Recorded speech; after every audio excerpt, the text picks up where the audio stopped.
Bonjour chers frères et sœurs, salut à vous qui aimez l'histoire. Mais vous savez, l'universitaire est quelqu'un qui s'implique dans les problèmes de son temps et il propose des solutions. Certes, je suis historien, mais les questions actuelles me préoccupent, surtout les problèmes qui touchent l'Afrique et les peuples noirs en général, peuples qui sont souvent l'objet de mépris. Moi qui suis historien, quand je regarde l'histoire de l'humanité, mais je vois une longue chaîne de mépris, de persécutions et de crimes contre les Noirs. Vous voyez. Et malheureusement, dans ce monde actuel contemporain, où on parle des droits de l'homme, etc., mais là encore, les Africains ne bénéficient pas de ces droits de l'homme. Ils sont persécutés par des gens de l'ombre. Même aux États-Unis, vous voyez, les crimes auxquels les policiers se livrent contre les Noirs, ils les tuent comme ça pour rien, parce qu'ils sont noirs. Et souvent, ces policiers ne sont même pas poursuivis. C'est cela la situation. Mais, je fais cette vidéo pour parler de la situation sanitaire actuelle en Afrique. Quand on parle des gens de l'homme qui agissent contre les Africains, il y a des gens qui entrent dans,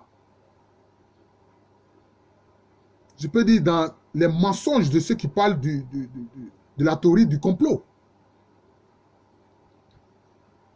Et c'est pour ça que je dis, cette pandémie du Covid-19 doit amener les Africains et nos gouvernements à repenser la question sanitaire, le problème de la santé. Nous n'allons pas suivre indéfiniment les codes sanitaires des Occidentaux. Non, nous n'avons pas à le faire. Certes, nous pouvons prendre dans leur médecine ce qu'il y a de bon. Mais nous aussi, dans nos traditions, dans ce que nos ancêtres faisaient pour se soigner, il y a du bon. Il faut rechercher cela et l'utiliser, le valoriser. C'est de ça que je veux parler. L'Afrique et la question sanitaire. Voyez-vous, excusez-moi, avec cette pandémie du Covid-19, il a suffi que Madagascar propose une solution, un remède qui est non seulement préventif et curatif contre le coronavirus, qu'on appelle Covid organique. Mais l'OMS a fait une levée de bouclier. Vous voyez, l'OMS a fait une levée de bouclier. Et avec en arrière-plan, toutes les firmes pharmaceutiques qu'on appelle pour les narguer Big Pharma. Parce que pour eux, ils veulent que tout ce qui est remède relève d'eux pour qu'ils continuent de se faire des milliards de dollars ou des milliards d'euros. Ça ne fait pas sérieux. Nos États doivent être courageux, comme le président de Madagascar était courageux dans la question. Même le remède proposé par ce chercheur béninois a été testé au Burkina et trouvé très efficace. Lui, en collaboration avec des chercheurs burkinabés, ont testé cela sur les malades et ils ont vu son efficacité. Mais après, on a vu le gouvernement burkinabé sortir, comment on appelle ça, une sorte de communiqué pour dire que non, ils ne vont pas utiliser le remède de ces chercheurs béninois. Alors que eux-mêmes, les chercheurs ont confirmé que c'était efficace. Mais nos dirigeants ne vont pas se laisser toujours effrayer et prendre des mesures qui vont contre l'intérêt de la population.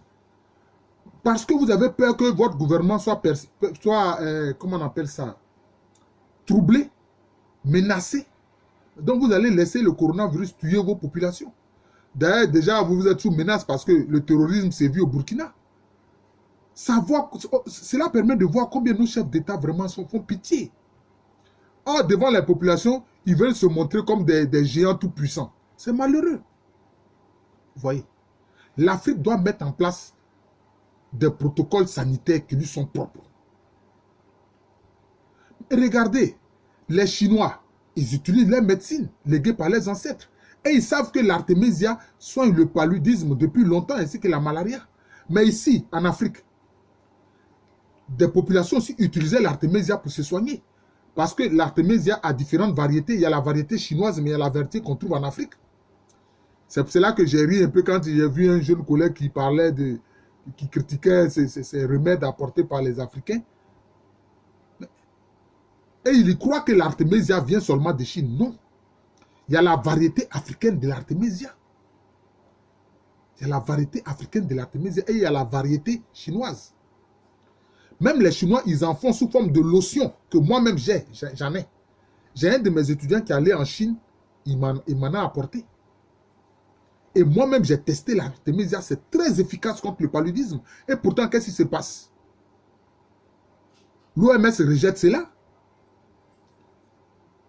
Les firmes pharmaceutiques fabriquent des médicaments à base d'artémisia, mais en ajoutant d'autres éléments qui affaiblissent sa capacité. Or, l'artémisia, simplement utilisée et bu comme on boirait le thé, mais c'est très efficace à presque 99%. Pourquoi est-ce que nos chefs d'État n'ont pas le courage de faire l'artémisia par des pharmaciens et puis le vendre? Mais parce qu'en général, les firmes pharmaceutiques, l'argent que ces firmes-là se font en Afrique sont basés sur, en général, 3 maladies. Le paludisme, c'est pour ça qu'ils ne veulent pas de l'artémisia. L'hypertension et le diabète, parce que le diabète s'accroît. Avec la consommation des boissons gazeuses, les sucreries comme on l'appelle ordinairement. Vous voyez? C'est cela. Mais sur place, il y a des plantes efficaces contre tous ces maux-là. Même contre l'hypertension. Contre l'hypertension. Moi, je me souviens, il y a ma mère, paix à son âme. Mais elle utilisait ce que les Agnés appellent amagnine. Les Nzma appellent ça amaricot. Bon, ça ressemble un peu à la plante basilic. C'est une forme, peut-être c'est une variété de la plante basilic. Mais très efficace contre l'hypertension. Très efficace contre l'hypertension. Pourquoi est-ce que nos chefs d'État, par les structures des ministères de la Santé, ne mettraient pas en place un protocole de remède, un protocole sanitaire basé sur les plantes médicinales? Évidemment, on peut voir les guérisseurs, ceux qui utilisent ces plantes-là. On va leur demander d'enlever les oripeaux mystiques, là, on n'en a vu pas.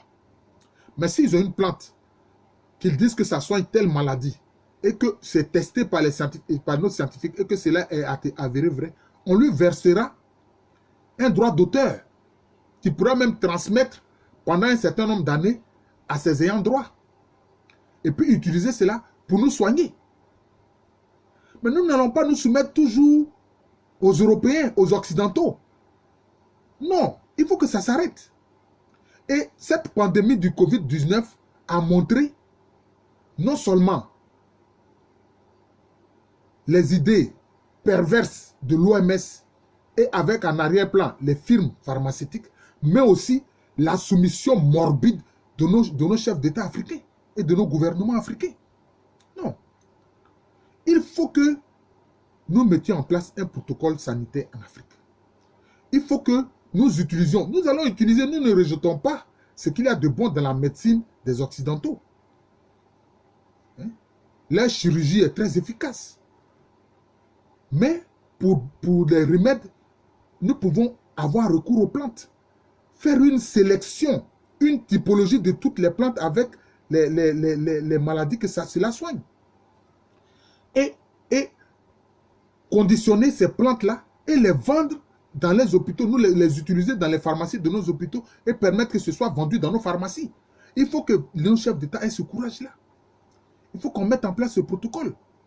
Moi, j'ai regardé une fois une vidéo d'un médecin qui faisait la promotion de l'artémisia en RDC, République démocratique du Congo. Mais les gens l'ont empoisonné. Heureusement qu'il s'en est sorti. Vous voyez? Alors qu'ils savent très bien que l'artémisia est efficace à pratiquement presque 100% contre la malaria, contre le paludisme. Mais il faut que nos chefs d'État aient le courage. Vous n'allez pas toujours agir par peur contre les intérêts de vos propres populations. Ça ne peut pas continuer. Je crois que ce médecin Benoît, je ne sais pas si on l'appelle docteur Ogou ou bien Agou, en fait, Valentin Ogou, Agou, je ne sais pas bien. Mais son médicament, son remède contre le Covid-19, mais c'est très efficace. Nous savons, nous connaissons des plantes ici qui sont très efficaces. Hein? Mais il nous faut les utiliser. Il nous faut les valoriser, les conditionner dans de bonnes conditions et puis les utiliser. Hein? On sait que le quinqueliba est très efficace contre certains maux. Hein? Ce basilic dont j'ai parlé, local, africain, est très efficace contre l'hypertension. Hein? Donc vous voyez, le Nîmes, les feuilles de Nîmes sont très efficaces aussi contre le paludisme et d'autres maux. Vous voyez, nous n'allons pas rester là et puis nous soumettre, hein, à ces firmes-là, hein, à l'OMS, dont on a vu aujourd'hui l'incurie. Tout le monde entier a vu l'incurie de l'OMS. Parce qu'il y a des puissances d'argent qui sont derrière l'OMS. Vous voyez, mais tu utilises les médicaments contre le diabète, mais ça te crée d'autres problèmes. Ah, c'est ça. Tu utilises des médicaments contre l'hypertension et ça crée d'autres problèmes. Mais tu ne vas pas te soigner pour avoir une maladie qui dérive des médicaments que tu prends. Ça, c'est un problème. Oui, ça, c'est un problème. Oui. C'est un problème. Moi, avant, je consommais souvent les boissons à base de soda, ce qu'on appelle la sucrerie, mais j'ai eu une montée de glycémie. Et quand j'ai commencé à prendre, comment on appelle cela, de l'insuline, mais j'ai vu que cela avait des conséquences terribles sur mon corps. Moi qui avais mon corps très dur, très solide, ma peau était dure comme la peau d'un éléphant. Pour plaisanter un peu, mais ma peau était dure.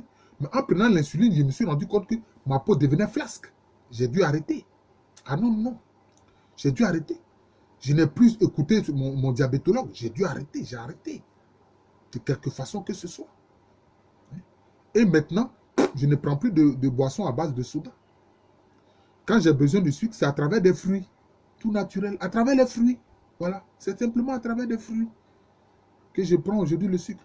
Même pour le café, le thé, je n'utilise même plus le saccharose. Non, jamais. Voilà. Hein? Soit je peux y mettre un peu de miel, mais souvent même, je ne mets même plus je ne mets pas de sucre. Même de miel, même, je le mets rarement. Je le bois comme ça, sans sucre, ni rien. Et j'évite le sucre dit pharmaceutique, parce qu'il est très sucré. J'en ai fait l'expérience, il est plus sucré même que le saccharose ordinaire. Vous voyez? Oui.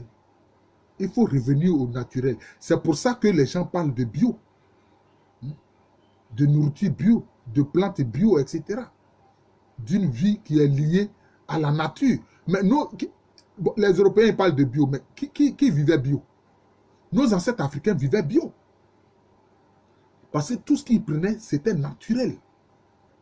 Tout ce qu'ils consommaient, c'était naturel. Les plantes qu'ils utilisaient, c'était naturel. Oui, c'est cela. Mais vous pouvez parler du dosage. Mais c'est pour ça que je dis qu'il faut associer, hein, nos biologistes, nos médecins, nos chercheurs, pour qu'ils puissent déterminer comment utiliser ces plantes médicinales. Ceux qui vont les proposer, les praticiens autres qui vont les proposer, en écartant les oripeaux mystico-spirituels, et puis en voyant vraiment les principes actifs, etc. Et puis ces plantes-là, on peut faire alors le dosage, et puis mettre ça à la disposition des Africains. Ouais. Dans nos hôpitaux, hein, il peut y avoir les deux modes, hein, de protocole sanitaire qui fonctionnent. Celui des Occidentaux, puis celui qui est issu de nos ancêtres africains qui utilisaient les plantes. Mais très souvent même, ce sont nos propres médecins qui sont hostiles à cela. Mais une fois que la volonté gouvernementale et étatique va se faire, ils seront très bien obligés de cohabiter dans ce cas-là avec et d'utiliser ces plantes-là. Donc c'est une affaire de volonté politique. C'est une affaire de volonté politique. Et plus que jamais, cette pandémie du Covid-19 montre qu'il est temps qu'on valorise les plantes médicinales que nos ancêtres utilisaient. Il ne faut pas qu'on attende que ceux qui les connaissent encore meurent. Heureusement, enfin, même aujourd'hui, on sait, en Afrique, en général, près de 80% de la population continue d'utiliser les plantes pour se soigner. Parce que même les produits qui sont vendus en pharmacie sont trop chers pour nos populations. En Côte d'Ivoire, ici, je crois qu'il y a eu une étude qui montre que 85% de la population en Côte d'Ivoire se soigne avec les plantes, auprès des choses. Et malheureusement, cela n'est pas, je peux dire, valorisé par le gouvernement et on ne met pas en place un protocole sanitaire d'utilisation des plantes médicinales. Souvent, c'est dans les marchés, les femmes vendent ça, mais elles savent ce qui soigne. Elles savent ce qui soigne. Vous voyez? Ce qui soigne telle maladie, elles le savent. Vous voyez? Ce qui soigne telle maladie ou telle autre, elles le savent. Mais il faut que cela soit, je peux dire, valorisé, mis dans un protocole, hein, dans nos hôpitaux. Nos hôpitaux d'ailleurs qui, dans le plateau technique, souvent laissent à désirer parce que le financement ne se fait pas. Puisque nos dirigeants se soignent à l'extérieur. Mais ils ont vu qu'avec le Covid-19, ils ne pouvaient pas aller se soigner à l'extérieur. Parce qu'à l'extérieur, on mourrait plus qu'en Afrique. Vous voyez? J'espère que cet événement-là va leur donner à réfléchir.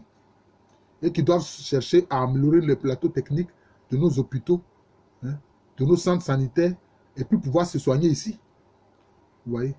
Mais ils oublient même que quand ces Occidentaux-là ne veulent plus de toi, que tu vas te soigner en Europe, mais tu vois, quand ils sont mécontents de toi, qu'ils ne veulent pas de toi, mais tu reviens dans un cercueil. Il est temps que nos chefs d'État comprennent qu'il faut valoriser ce que nous avons en Afrique. Il y a de très bonnes choses en Afrique. Il faut les valoriser. Il faut mettre en place un protocole sanitaire pour pouvoir se soigner avec les plantes médicinales avec lesquelles nos ancêtres se soignaient. Je vous remercie. Je suis historien, mais comme je l'ai dit, les problèmes actuels m'intéressent. Et quand j'ai des idées, j'en parle. C'est comme une fois, j'ai fait une vidéo sur les armées africaines. Il y a quelqu'un qui dit, mais professeur, tu es historien et puis tu sors de ton cadre. J'ai dit, mais depuis quand toi tu as fixé ce que moi je dois dire? Depuis quand tu as signé un accord avec moi pour fixer les limites de ma parole? Je n'étais pas du tout content de lui. Heureusement, il a compris, il s'est excusé. Voilà. Donc, les problèmes actuels de l'Afrique me préoccupent. Voilà. Parce que je suis africain. Et puis, si nous mettons en place ce protocole médicinal basé sur la valorisation des plantes médicinales que nos ancêtres utilisaient, vous verrez même des Européens venir les utiliser. Parce que ce qui compte, quand quelqu'un est malade, c'est l'efficacité du remède. C'est l'efficacité du remède. Ce ne sont pas les blablabla pseudo-scientifiques, c'est l'efficacité du remède. Parce que c'est le malade qui dit, ah, je me sens mieux, je suis guéri. C'est le malade qui dit ça, ce n'est pas le médecin.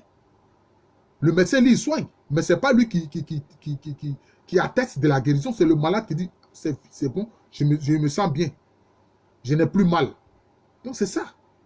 C'est l'efficacité qui compte. Ce ne sont pas les bavardages et les, comment je peux dire ça, les envolées philosophiques pseudo-scientifiques. Je vous remercie. Je suis le professeur Alou Kwame René, professeur titulaire d'histoire à l'université Félix Houphouët-Boigny. Une université qui est à Abidjan. C'est en Côte d'Ivoire, un pays qui est situé en Afrique de l'Ouest. Merci encore et bonne journée à tous.